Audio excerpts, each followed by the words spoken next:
Aqui, gente, eu tô tão eufórica. Nós temos aqui essa música que tem esse nome que eu coloquei aqui embaixo, ó. Deus sabe, Deus ouve e Deus vê. E ela é de Leonardo Gonçalves. Eu quero ler a letra dela com vocês pra gente já começar a nossa meditação. Ops, achei que a letra tava aqui e não tá, gente. Só um momento. Deixa eu colocar aqui. Aqui, achei. Você que se sente pequeno, dirija seus olhos a Deus. Não deixe que sombras o envolvam. Entregue sua vida a Deus. Deus sabe o que vai dentro da alma. Deus ouve a oração suplicante. Deus vê sua angústia e o acalma. Deus sabe, Deus ouve, Deus vê. Se a vida levou os castelos, que em sonhos você construiu, não dê por vencidos seus planos, entregue seus planos a Deus. Deus sabe o que vai dentro da alma. Deus ouve a oração suplicante. Deus vê sua angústia e o acalma. Deus faz de você um gigante. Deus sabe o que vai dentro da alma. Deus ouve a oração suplicante. Deus vê a angústia e o acalma. Deus sabe, Deus ouve, Deus vê. Deus sabe, Deus ouve, Deus sabe, Deus ouve. Deus sabe, Deus ouve, Deus vê. Bom dia, Patrícia. Bom dia, família Carmo. Bom dia, Keila. Bom dia, pessoal que foi entrando. Vai chegando, mandando um aviãozinho. E olha que coisa mais linda essa música, né, gente? Às vezes tudo desmorona. Às vezes você tá passando por coisas que ninguém tem percebido. Às vezes você tem dado um grito que ninguém te escuta. Mas fique em paz, porque Deus sabe, Deus ouve e Deus vê. E não tinha como essa música me aparecer no momento mais oportuno. O Kleber, nosso amigo, me mandou essa música na sexta-feira de manhã. E por incrível que pareça, ele me mandou antes da live, só que eu não vi. Se eu tivesse visto antes da live, gente, era a música correta. Só que hoje nós estamos fazendo a continuidade da live de sexta-feira. E essa música tem tudo a ver. Inclusive tem tudo a ver com o desfecho da minha história. Eu não sei quem estava aí assistiu na sexta-feira, o que eu disse, mas eu vou dar aqui uma pincelada rápida. Eu expliquei para vocês que aos 8 anos de idade eu deixei de morar com a minha mãe na cidade de Iporá, Goiás, e vim morar com o meu pai e a minha avó em Trindade, Goiás. Em virtude do meu padrasto ser um pouco agressivo e eu muito nova ver tudo aquilo acontecer, minha avó ficou preocupada e pediu pro meu pai: busca a Lorena pra cá. E aí eu vim morar com o meu pai e a minha avó aqui em Trindade. A casa da minha avó sempre muito cheia, casa de vó é sempre muito bom, como eu disse pra vocês, mas é muito bom pra quem passa pela casa, né? Para quem vive na casa, acaba sendo uma casa tumultuada, uma casa com muita informação. É a casa da matriarca, né? Então, tudo tá ali, todos os problemas tá ali, todo mundo tá ali e você vive ali. Então, assim, é de fato cansativo, embora eu tenha toda a gratidão do universo, porque se eu não tivesse tido a minha avó como pai e mãe, que eu falo que ela foi vó, pai e mãe, eu não sei quem eu seria, porque ela tem muito, ela agregou muito na minha personalidade, ela agregou muito na pessoa que hoje eu sou. Eu sei que se hoje eu sou uma pessoa de valor, eu sei que se hoje eu sou uma pessoa ética, uma pessoa voltada para o que é certo, para o que é bom, para as coisas de Deus, tá muito relacionado à criação que a minha avó me deu. Só que assim, não foi fácil, porque você sair da vivência que você tinha com a sua mãe, né, nessa idade, numa tenra idade, vir para outra cidade, numa convivência com pessoas que você tinha vez ou outra nas férias, não era assim uma convivência constante. Bom dia, Célia, bom dia para quem foi entrando aí. Acabou sendo algo difícil dentro dessa criança, gente, porque eu tinha 8 anos de idade. E o que acontecia? Naquele momento, a minha avó ainda tinha algumas das filhas dela dentro de casa, que ainda não tinha casado, meu pai também. E eu dormia num canto, de repente eu dormia em outro canto, e às vezes chegava alguém, eu ia para outro canto. Então eu meio que ficava para lá e para cá dentro da casa, eu não tinha muito um lugar específico assim para falar, esse lugar é meu, porque a casa era cheia. E eu lembro que eu entrava muito pro banheiro e eu sempre chorava muito. E quando eu ia pra casa da minha mãe e voltava, então eu chorava demais. Só que tudo isso era muito no silencioso. Por isso que a música tem muito a ver. Porque eu era muito entristecida com aquela realidade, mas era uma coisa que eu engolia. Era uma coisa que eu não deixava as pessoas perceberem. Embora eu tivesse uma tendência terrível de quando eu choro o nariz fica vermelhinho, então dá pra perceber que eu chorei, mas assim, eu esperava isso passar, ou eu ia lá e maquiava, assim, pra não deixar as pessoas perceberem. Então, assim, eu fui engolindo muito disso, né, dessa falta da minha mãe, dessa falta de afeto, porque eu não lembro, assim, exatamente da minha mãe ser muito carinhosa quando eu era criança, mas não deixava de ter uma proximidade maior. E aí na casa da minha avó eu já ficava assim, meio que me sentindo o patinho fora, o patinho feio, era como se eu estivesse fora do contexto, porque eu não cresci naquele contexto. Então aquilo era como se eu não me sentisse pertencente daquele ambiente. E gente, isso aconteceu a vida inteira. De fato eu não me senti pertencente àquele ambiente, porque eu me sentia como se eu moro ali, eu durmo ali, eu fico aqui, eu ajudo a minha avó aqui. Mas assim, eu não me sentia como se aquele lugar fosse a minha casa. Eu nunca tive essa liberdade ao ponto de pensar assim, eu posso levar uma pessoa para essa casa, eu posso... Então assim, resumindo, porque senão é coisa demais... Eu passei por essa angústia de estar muito sozinha, mas muito interna, porque as pessoas não enxergavam. Se as pessoas enxergavam, elas não conversavam comigo a respeito disso, elas não viam. E eu lembro que, por exemplo, a vida de todo mundo era muito corrida, meu pai trabalhava muito, a minha avó fazia muita coisa também, minhas tias também trabalhavam. Eu lembro que eu gostava muito de conversar com as pessoas que ajudavam minha avó a arrumar a casa, ou lavar roupa, ou passar roupa. Eu sempre fui daquelas de conversar com as ajudantes ali da casa da minha avó, na época que tinha mais ajudantes. Aí teve época, gente, eu não fui uma santinha também não. Teve épocas que eu fiz coisas erradas. Teve épocas que eu fiz coisas erradas, assim, coisas que até hoje para falar, embora eu fosse uma criança, embora eu fosse uma adolescente, me gera uma certa culpa, me gera um certo sentimento de repulsa, como eu fui capaz de fazer isso com a visão que hoje eu tenho. Só que, por exemplo, por conta dessas coisas, eles também me tolhiram. Por conta dessas coisas, eu também fui doutrinada. Ao ponto de que, por exemplo, se tinha pessoas para arrumar a casa da minha avó, agora não tinha mais, Lorena. Agora você que vai arrumar a casa, agora é você que vai estudar, agora é você que vai ter responsabilidade. Então, assim, foi pesado de certa forma, mas me fez ter muita disciplina. Hoje, eu assim, sem querer me gabar, mas já me gabando, hoje eu percebo que eu sou uma excelente dona de casa. Assim, eu não deixo as coisas faltarem, eu faço comida, eu sou responsável nesse sentido, mas por quê? Porque minha avó me criou desta forma. Mas enfim, minhas tias casaram, sobrou um quarto pra mim. Agora eu tinha um quarto. Então, nesse momento que eu passei a ter um quarto, eu era uma pessoa muito de escrever.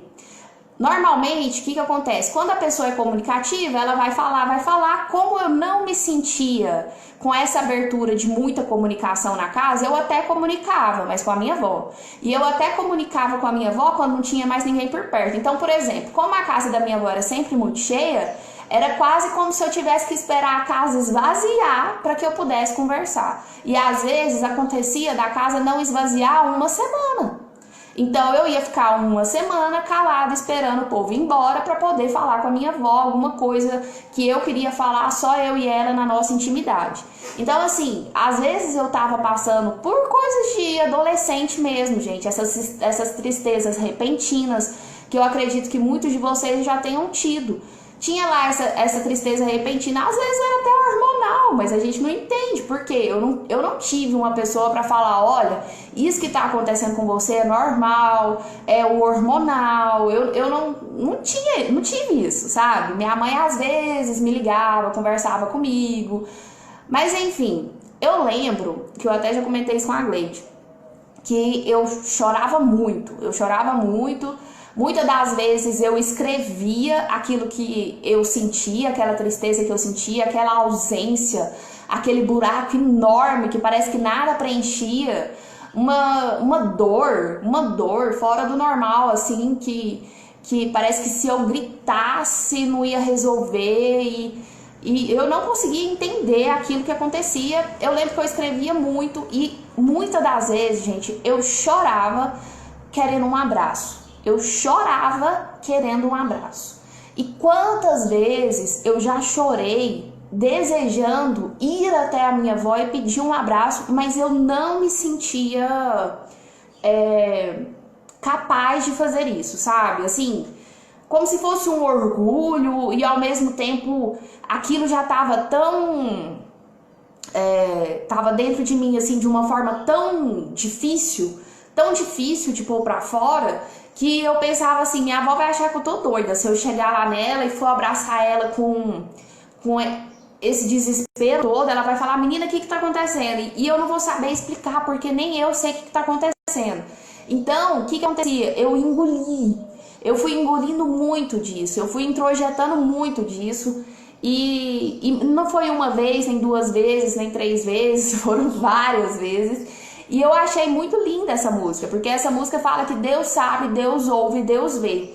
E eu lembro que eu escrevia sempre, falava muito com Deus, questionava muito Deus, e teve uma fase da minha vida, se tiver alguém da minha família assistindo vai ficar até assustado, porque eu acho que eu nunca contei essas coisas. Teve uma fase da minha vida que eu falava assim pra Deus, Senhor, eu não vou tirar a minha vida. Eu falava isso pra Deus, eu não vou tirar a minha vida, mas me leva. Teve uma fase da minha vida que eu fazia muito isso, assim, eu falava assim, Deus,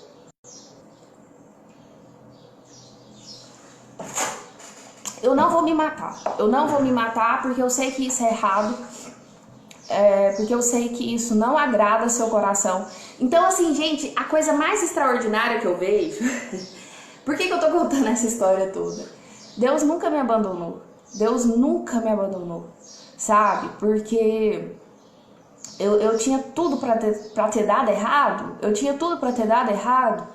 Por conta dessa carência afetiva, que foi muito grande.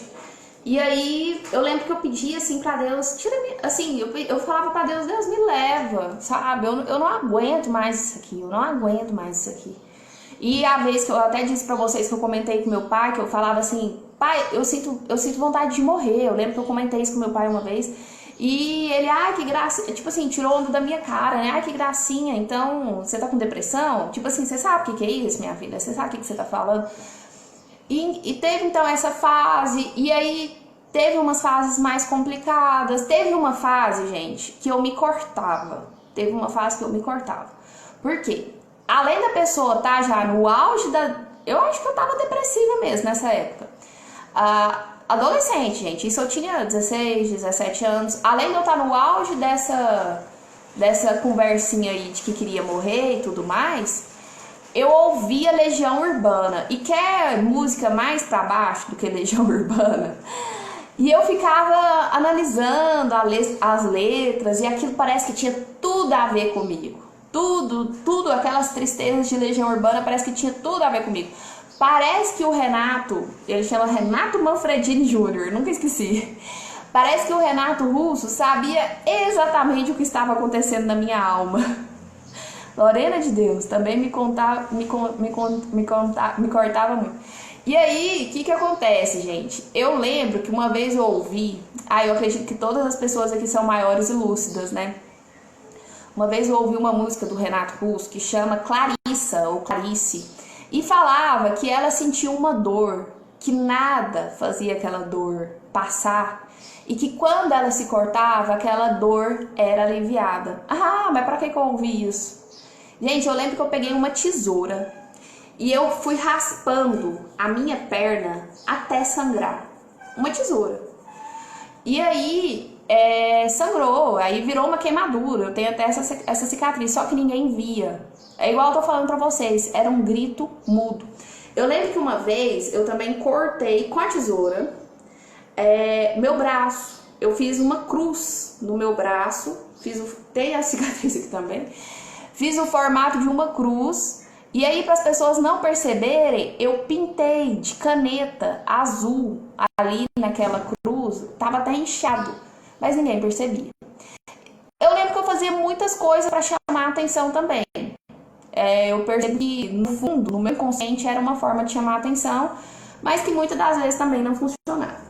Mas, enfim, o fato é, gente, que tudo isso que me acontecia e que me gerava essa tristeza, que me gerava essa angústia, e que eu não entendia, mas eu acredito que estava muito... Minha filha fez tudo isso que você está falando, meu Deus. Eu acredito que estava muito relacionado a essa carência mesmo afetiva.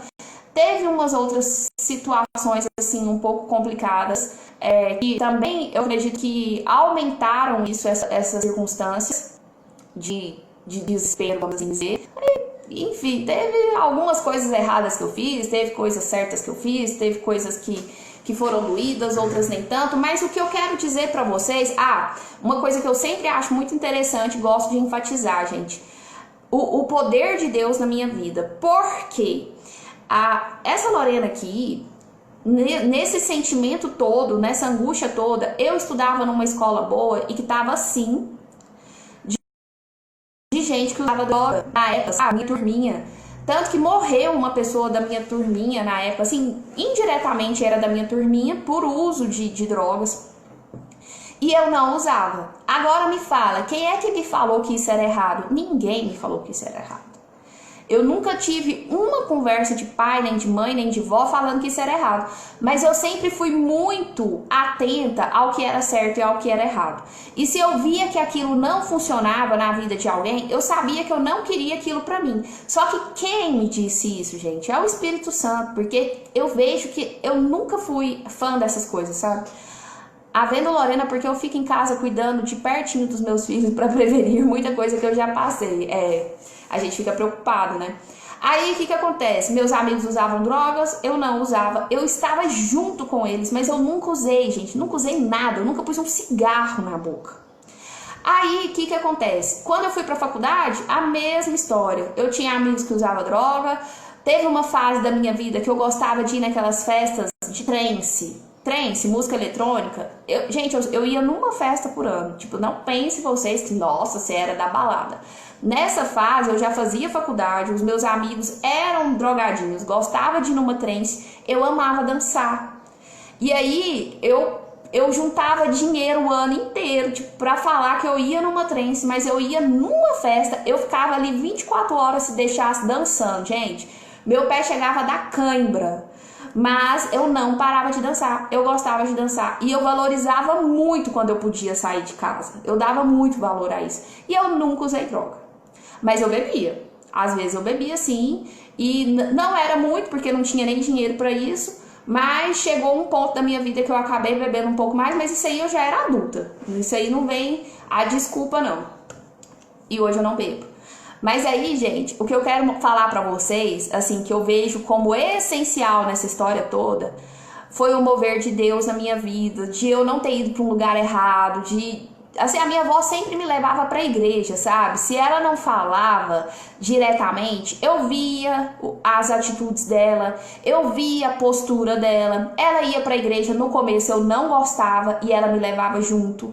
E eu ficava assim, meio que pé da vida, porque eu sempre tinha que ir pra igreja com a minha avó. Mas por fim, quando ela não me chamava mais, que foi uma fase que eu já não queria ir, eu comecei a sentir falta, porque eu fui criada dessa forma, de sempre estar buscando a Deus, né? E aí, o que acontece? Eu ainda com esse sentimento recorrente de querer ser levada por Deus, algumas tantas vezes, eu uma vez tive um sonho que falava assim, vai com a sua avó não sei aonde. E era um terço, né? Era um terço, uma coisa assim. E eu fui convidada pela Letícia Nunca esqueci, gente, porque foi de Deus aquilo demais na minha vida. Fui convidada pela Letícia para participar de um grupo de jovens que tinha dia de domingo na igreja. Gente, o que me faltava era amizade. Eu já tinha meus 18 anos de idade, eu fazia faculdade, a minha faculdade era em outra cidade e eu não tinha pessoas por perto que eu pudesse conversar, que eu pudesse me expressar, que falasse a mesma língua que eu, que eu pudesse chorar, sabe? Não tinha. Eu já fui usuária de drogas e minha prima também. Ela já foi daquelas que vivia na rua, mas graças a Deus hoje estamos curadas e cuidando dos nossos filhos para a honra e glória do Senhor Deus. Que bênção. O exemplo fala mais do que as palavras, a Gleide disse. Aí o que acontece, gente?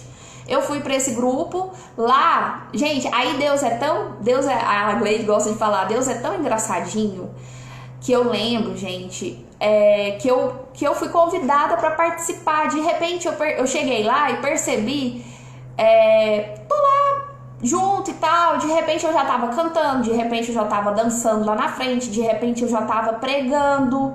Eu meio que o trem foi acontecendo assim, eu fui ficando na frente e aquilo, gente, eu nunca tinha tomado frente em nada, a não ser em coisas de casa, né, lá na minha avó, responsabilidade de casa. Gente, aquilo foi tão maravilhoso, eu descobri que existe gente, eu descobri que existia gente que me ouvia, eu descobri que tinha gente que se importava, eu descobri que tinha gente que falava a mesma língua que eu, porque eu gostava de falar das coisas de Deus, porque eu gostava de falar da vida, e eu não tinha pessoas para falar sobre isso. E aí eu comecei a conviver com esse pessoal, eu tinha um grupo de jovens, que na época chamava Grupos de Jovens do Divino Pai Eterno, que era até lá da Basílica aqui da cidade. Nós tínhamos esse grupo na época, e aí a gente fazia muitas coisas, aí eu tinha muito envolvimento e era com esse pessoal da igreja. E eu fui ficando cada vez mais envolvida com o pessoal da igreja. Que eu acho que foi até, tipo, isso era meus 18 anos, gente, eu fui parar com esse envolvimento, eu acho que eu já tinha, sei lá, meus 27, 28 anos de idade. Quando, assim, eu posso falar que eu parei com esse envolvimento, assim, na prática mesmo, de fazer as coisas, de trabalhar para Deus. E vocês não têm noção do quanto isso me preencheu. Vocês não têm noção do buraco que foi preenchido.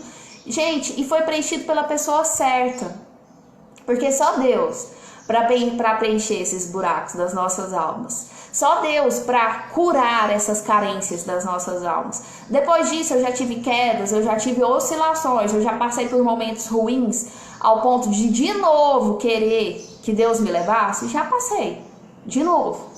E eu até falo assim, que meu esposo costuma dizer, é ansiedade. Gente, tá muito mais para depressão do que para ansiedade, né? E eu acredito que, a Gleide disse, Deus age o tempo todo, está sempre cuidando de nós, pequenas coisas, manda anjo para nos cuidar. A Gleide, é verdade, Deus é maravilhoso. Deus é maravilhoso, eu sem sombra de dúvidas, eu sei que Ele cuidou de mim esse tempo todo.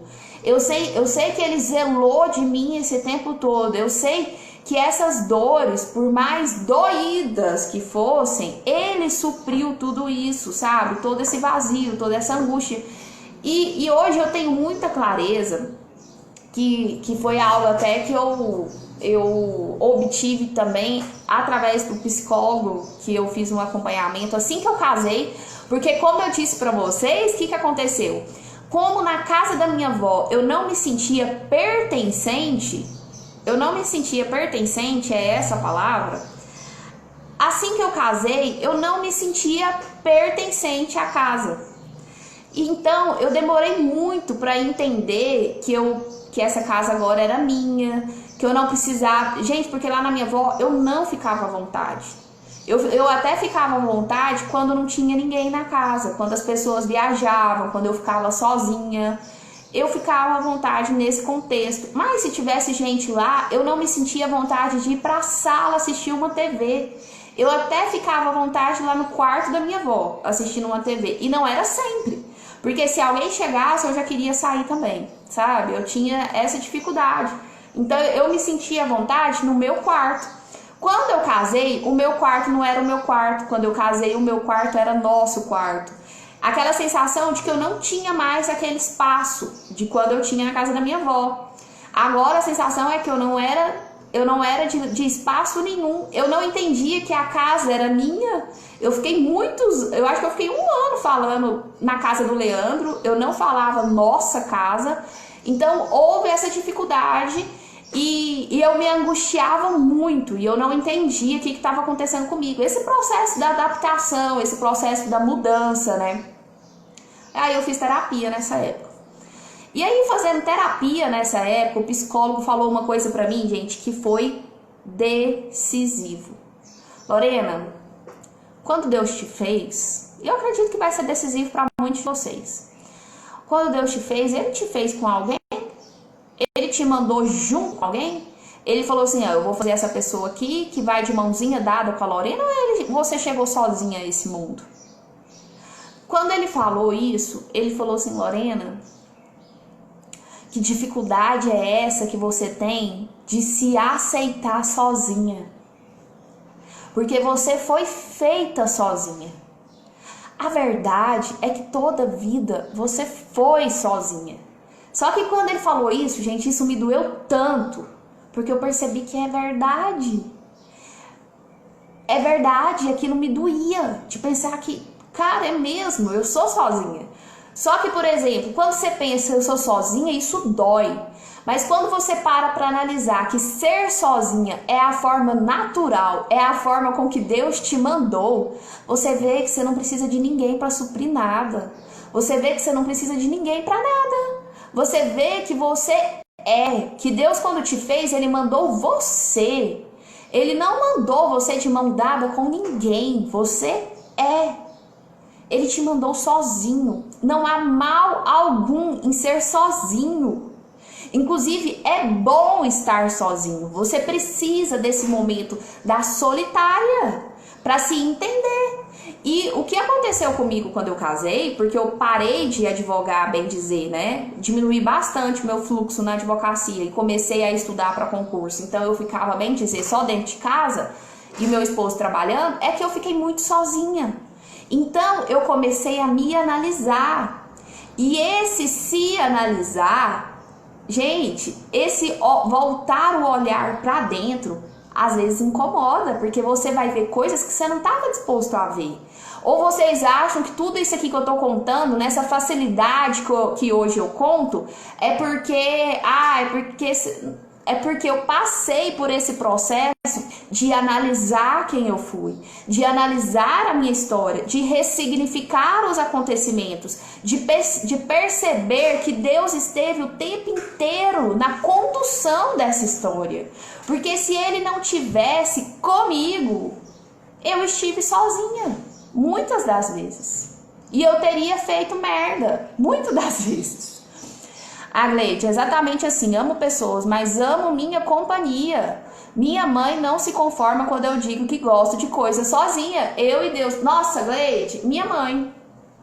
Eu falo muito pra minha mãe. Minha mãe reclama, mas aí eu fico sozinha, eu não aguento ficar sozinha. Gente, hoje eu amo ficar sozinha. Hoje não me incomoda hora nenhuma ficar sozinha. Tem gente que é angustiado, não consegue ficar parado porque não aguenta olhar pra dentro de si. Eu falo que essa pandemia, ela foi muito importante para que as pessoas se olhassem, as pessoas que conseguiram parar e fazer esse processo de se olhar, de se enxergar, de ressignificar a sua história, de ver o que estava certo, de ver o que estava errado, de mudar a rota. Mas teve gente que não, teve gente que ficou o quê? No desespero, teve gente que ao invés de se observar, de enfrentar quem resolveu o quê? Acabar com o casamento, resolveu mudar de casa, resolveu fazer uma coisa e outra. Mas assim, o problema não está no casamento, o problema não vai estar onde você mora, o problema está dentro de você. Enquanto você não ressignificar a sua história, as coisas não vão mudar. Não vão mudar. E aí, gente, tá, Lorena, mas esse estudo aqui não é bíblico? É, mas eu tô contando a minha história para vocês entenderem essa passagem aqui. Porque, olha, nessa música, essa já é algo tremendo. Deus sabe, Deus ouve e Deus vê. Deus faz de você um gigante. com todas essas dores que existem aí dentro de você, Ele é que vem, Ele é que tira essa angústia, Ele é que acalma, Ele é que ouve a sua oração, Ele é que ouve os seus gritos que ninguém está dispostos a ouvir. É Deus que ouve. E aí, essa história é por quê, Lorena? Porque aqui na Bíblia, gente, em Mateus capítulo 9, versículo 32, fala que Jesus curou endemoniados que estavam mudos. Um endemoniado que estava mudo. Nesse contexto aqui, dessa época, fala que essa pessoa estava muda por conta de demônios. Aqui fala que essa pessoa estava muda por conta de demônios. A música é essa que está aqui embaixo. Deus sabe, Deus ouve, Deus vê. É o nome da música, de Leonardo Gonçalves. Então, gente, o que acontece? Essa pessoa estava muda por conta de demônios dentro dela. Quando Jesus expeliu estes demônios, aqui fala, Jesus expele esses demônios, essa pessoa passa a falar. Às vezes, o que está dentro de você é o seu demônio. Credo, Lorena? É. Às vezes, o que está dentro de você é o que tem te deixado endemoniado. O que está dentro de você, talvez é um trauma mal resolvido. Talvez é um sentimento mal resolvido. Talvez é alguém que você precisa de perdoar e que você está carregando aí dentro. Talvez é uma culpa que você tem carregado. E isso tem gerado como eu posso dizer? Isso tem gerado circunstâncias demoníacas na sua vida. Porque pode não parecer, mas uma coisa vai levando a outra, mas uma coisa vai levando a outra, e é um ciclo demoníaco. Enquanto você não se limpar, enquanto você não colocar isso para fora, enquanto você não entender o que tem te emudecido, o que tem te paralisado para a vida, você vai continuar carregando essas coisas que criam circunstâncias demoníacas na sua vida. Aqui fala que esse mudo, ele foi trazido até Jesus. Por que que ele foi trazido até Jesus? Porque você chega numa circunstância, tipo a Lorena, que já ficava só trancada dentro do quarto. Tipo, eu ajudava a minha avó a fazer o que fosse preciso e ia pro meu quarto. As pessoas ficavam socializando, eu ia lavar vasilha, fazia o que precisava e ia pro meu quarto. As pessoas conversavam, eu fazia o que tinha de fazer e ia pro meu quarto. Eu queria ficar em silêncio, eu queria ficar sozinha e no meu íntimo eu queria morrer. Nessa circunstância aqui, Deus teve que, através de um sonho, tendo a minha avó por instrumento e a Letícia também, Deus me mostrou num sonho que era para mim ir num tal lugar, nanana. Eu tinha que ir nesse terço, então eu vejo que foi Deus sabendo, Deus ouvindo, Deus vendo a minha aflição. E a partir dali, gente, eu ressignifiquei em boa parte aquela ferida, aquela lacuna, aquela ausência afetiva. E passei a viver de uma forma bem mais alegre, parece que eu descobri o mundo. E hoje eu percebo também que depois de uma circunstância de ter passado aí por um tempo de dificuldade também, de adaptação, depois que eu casei, eu percebo que hoje eu também já superei essa parte. E que eu também já coloquei esse emudecimento para fora, eu já coloquei todas essas dores, todas essas angústias para fora, eu já consegui resolver todas essas circunstâncias e hoje eu falo. Só que você chega a um ponto, a uma tristeza às vezes tão grande, a uma depressão, que alguém vai precisar te levar até Jesus, porque você não vai conseguir sequer abrir a sua boca para fazer uma oração. Eu lembro que eu sempre falei muito com Deus, mas eu lembro que teve uma vez que eu falava assim, ó, Pai, nossa, eu tô tão triste que eu não consigo orar. Eu não consigo orar, eu não sei mais nem o que falar pro Senhor, sabe? Eu tô, tipo, grilada mesmo com a vida, ao ponto de não sei nem o que eu te falo. Porque eu tô grilada, eu tô revoltada, até com o Senhor. Era tipo isso. Então, quando eu ficava nesse tipo de circunstância, alguém me aparecia e falava de Jesus.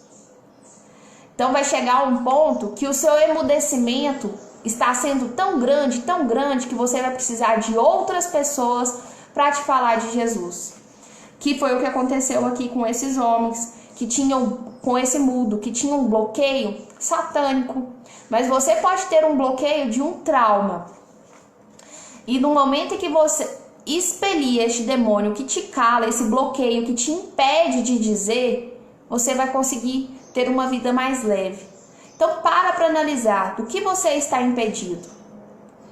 Se são bloqueios psíquicos que você tem somatizado ao ponto de você não conseguir mais falar, ao ponto de você não conseguir mais se expressar. Porque devem ter acontecido algumas coisas na sua vida, não necessariamente da forma que aconteceu na minha, talvez até pior ou talvez menos pior, que hoje não te deixam expressar. Que você não consegue deixar ninguém saber o que está no seu coração, que você ficou bloqueado, que você já não consegue mais se abrir, que você não consegue mais falar nada. Durante tantos anos você tem se calado. O que aconteceu? Para analisar, gente. Por mais doído que isso seja, não é fácil olhar para dentro mesmo, não. Por que tanta gente começa a fazer uma terapia e para? Porque você não aguenta enfrentar aquilo que aconteceu na sua vida, aquilo que passou. Mas às vezes está tudo tão difícil, tudo tão complicado, porque você não tem ressignificado, porque você não tem perdoado, porque você não tem se perdoado. Porque às vezes a culpa que você está carregando não é por nada que alguém fez, é por algo que você mesmo fez. Então se perdoa. Quanta gente que pensa, que tem opinião, mas hoje não consegue se expressar. Língua você tem língua, você não tem nenhum problema neurológico que atrapalhe o funcionamento da sua língua, a sua língua está no lugar. Mas você não consegue falar nada que está na sua mente e no seu coração, porque estes traumas que aconteceram na sua vida, isso tem alguma raiz e isso tem te puxado e isso tem te travado. Vai descobrir que raiz é essa. Vai descobrir aonde tudo isso começou. Vai resolver essa parada. Neste caso aqui, gente, foi a comunicação que estava lacrada desse mudo. Eu até falei para vocês ontem, na live que eu fiz mais meu esposo, que eu sei de uma história de uma criança que foi abandonada aos 2 anos de idade pela mãe e ela ficou muda. E ela ficou muda por uns 4 anos. Ela era conhecida na vila onde ela morava por mudinha. Por quê? Falta de ressignificar um trauma. Quantos traumas tem te emudecido? A Gleide disse, me calei durante muito tempo, no meu caso não foi trauma de infância, foi o relacionamento mesmo, por isso agora não paro de falar, só aprendizado. Justamente, gente, quantas pessoas têm se calado por conta de relacionamento? Isso também acontece. Neste caso aqui, do mudo, foi a comunicação que ficou lacrada, ele foi ficando cada vez mais fechado, introvertido. Você passa a gritar só pra dentro, você fica mudo socialmente, a pessoa só quer ficar em casa, era meu caso. Eu só queria ficar em casa, eu não queria sair, eu não queria ser vista, eu não queria ir em evento social, eu me achava mais feia, eu me achava isso, eu me achava aquilo. Você vai ficando só dentro de casa, você vai experimentando um isolamento que quando você sai, você não suporta mais ver luz. A luz vai te doer. Porque você está acostumado mais com claridade, você não vê nem a luz do sol. A audição vai te incomodar, som vai te incomodar, porque você não está ouvindo mais nada, você já não suporta mais barulho, você não quer mais ver pessoas, você não quer mais falar com pessoas, porque você já desistiu de você. Porque você, por fim, tá ficando uma pessoa tão chata também, que não quer se comunicar com ninguém, que as próprias pessoas desistem de você. Porque você não responde mais. Quem é que suporta gente que fica, sim, não, talvez. Gente, eu já conversei demais desse jeito. Então, com o passar do tempo, ninguém mais vai bater na sua porta, porque isso gera cansaço nas outras pessoas. Quem é que vai ficar querendo conviver com quem está apenas ruminando sentimentos ruins o tempo todo? E que não consegue nem sequer se assumir. Cara, eu não tô legal, sabe? Por que você não consegue se assumir? Porque você tá mudo. Porque você já ficou mudo de vez. O que eu falei pra vocês? Que eu tinha dificuldade de chegar na minha avó e falar: avó, não tô legal. Não dava conta. Não dava conta. Então, aqui na Bíblia fala em demônio. Mas na maioria das vezes é demoníaco pelo resultado.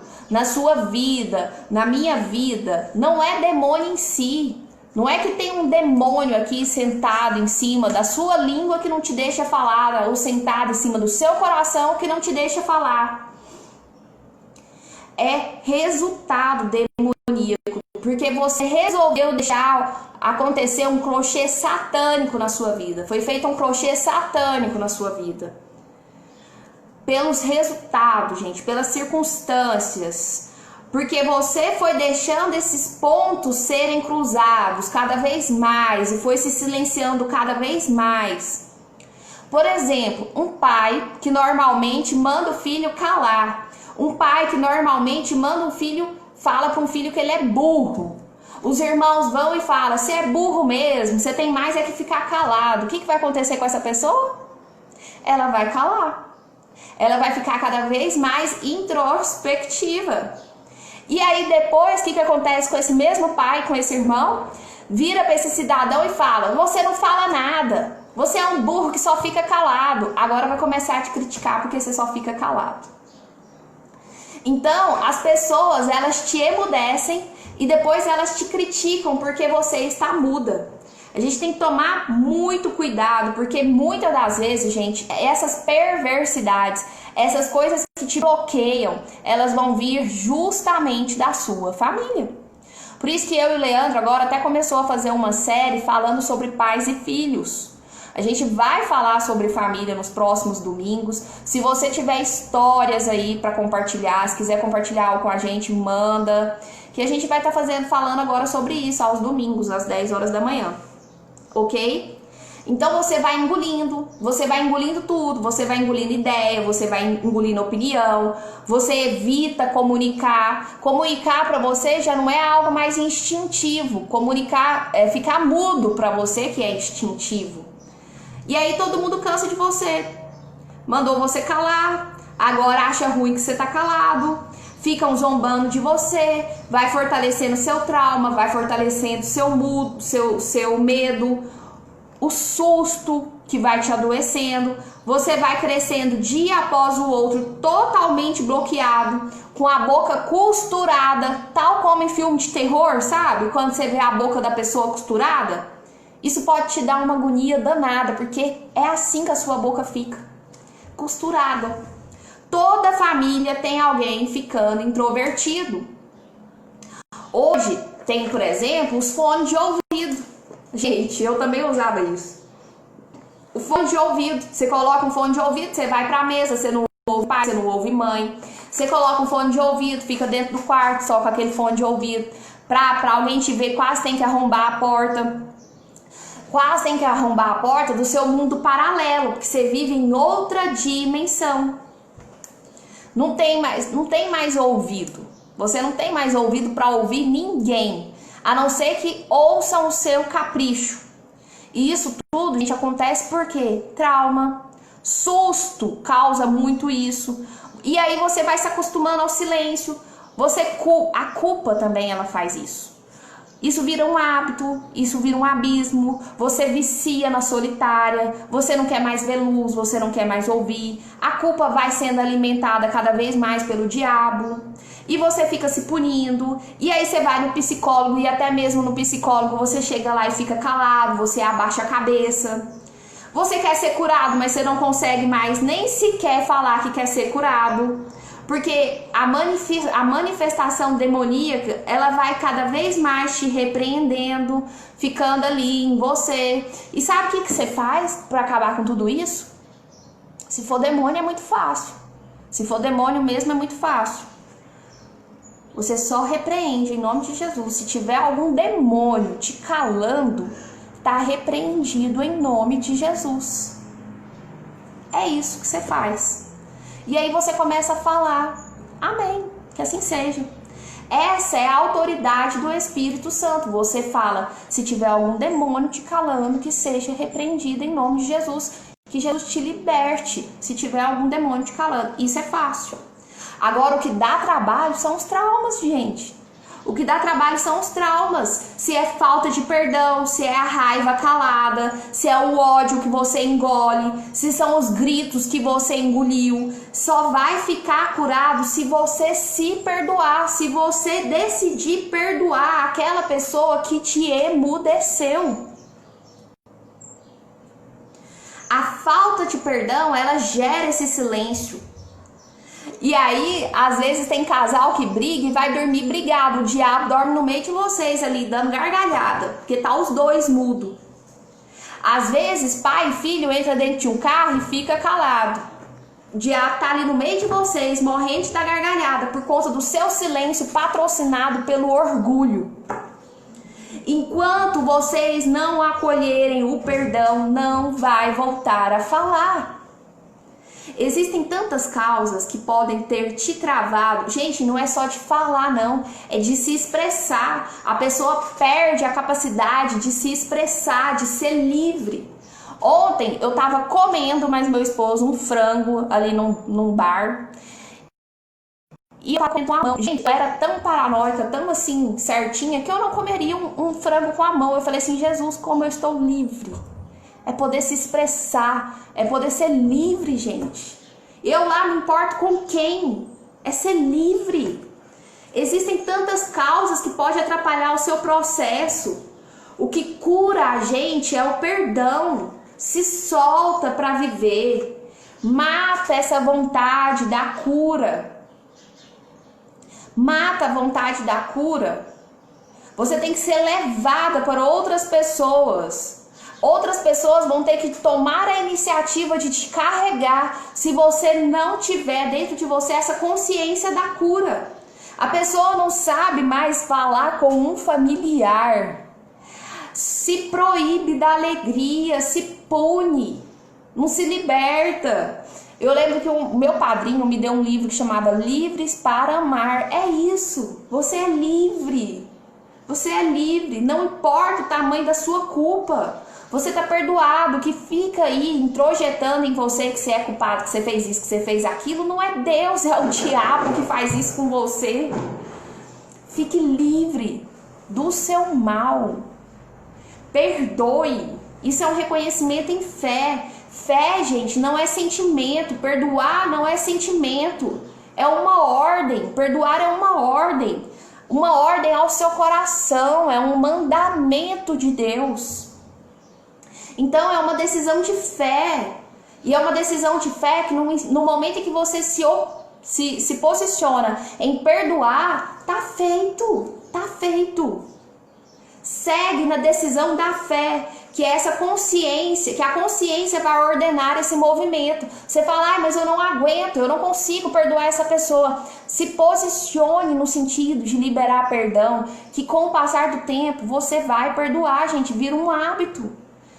Você vai conseguindo, vai se limpando, vai perdoando. Falar, gente, é uma expressão de nossa sanidade. E como eu disse para vocês na sexta-feira, falar é dom divino. Deus nos fez no falar, isso está na nossa essência. Você não pode ficar calado. Você não pode ficar sem expressar, sem ter expressão. Um coração alegre aformoseia o rosto. É isso que Deus quer para nossas vidas, que a gente tenha expressão. Compartilha com muita gente essa expressão de uma pessoa alegre, essa expressão de uma pessoa vitoriosa em fé. Uma pessoa que, embora existisse sim a angústia, Deus veio e acalmou. Deus veio e levantou o gigante que existia dentro de você, que você nem sabia que existia, não é verdade? Porque você estava engolindo, porque você estava se reduzindo, porque você estava com complexos de inferioridade. Jesus, que a singeleza dessa palavra chegue aos seus filhos. A gente tem que pedir para que essa palavra de Jesus alcance outras pessoas. A gente tem que pedir que essa palavra de Jesus liberte outros mudos. A gente tem que pedir que essa palavra de Jesus liberte todo e qualquer bloqueio, seja ele satânico, seja ele psicológico, seja ele emocional, seja ele físico. Pode estar refletindo no seu físico, mas por situações somatizadas do seu emocional. Então a gente tem que pedir para Deus a cura. A gente pede em nome de Jesus a cura para o que tem te calado, para o que tem te oprimido, para o que tem te impedido de ser a expressão dele aqui nessa terra. Que você possa compartilhar essa mensagem com outras pessoas que você sabe que está em circunstâncias parecidas, que tem se calado pela vida, em razão dos seus medos, em razão dos seus traumas, em razão das coisas que viram e que as fizeram calar, porque elas ficaram em choque.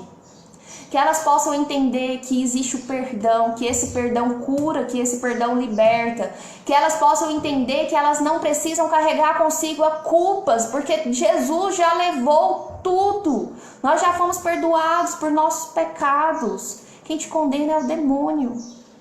Não deixe essas circunstâncias demoníacas ficarem ainda fazendo crochê com a sua vida. Não dá espaço para isso. Se liberta.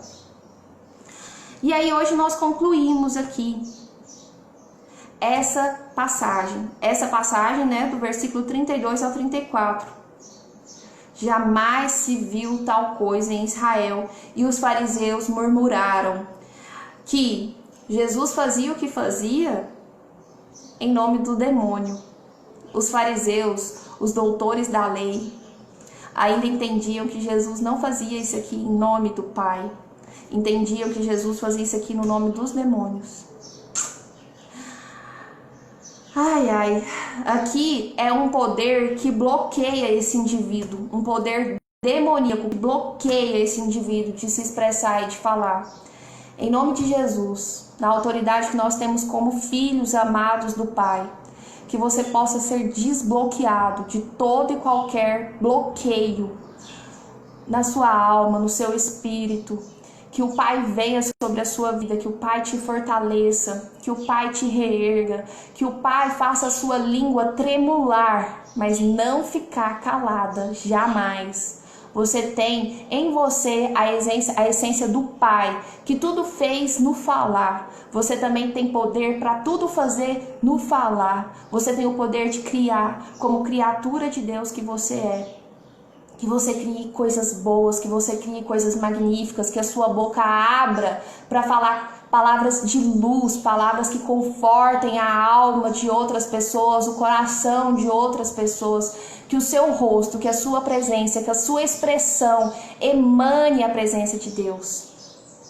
Que a sua presença seja uma presença de paz, uma presença de luz, uma presença de conforto. E que o Pai te use para toda e qualquer circunstância de libertação, de tirar pessoas das suas prisões interiores, de tirar pessoas dos seus gritos internos, para que essas pessoas aprendam cada vez mais a se expressar. Em nome de Jesus, amém. É o que nós queremos e nós esperamos que Jesus faça e se cumpra no meio de nós. Amanhã estaremos unidos de novo. Beijo, compartilha!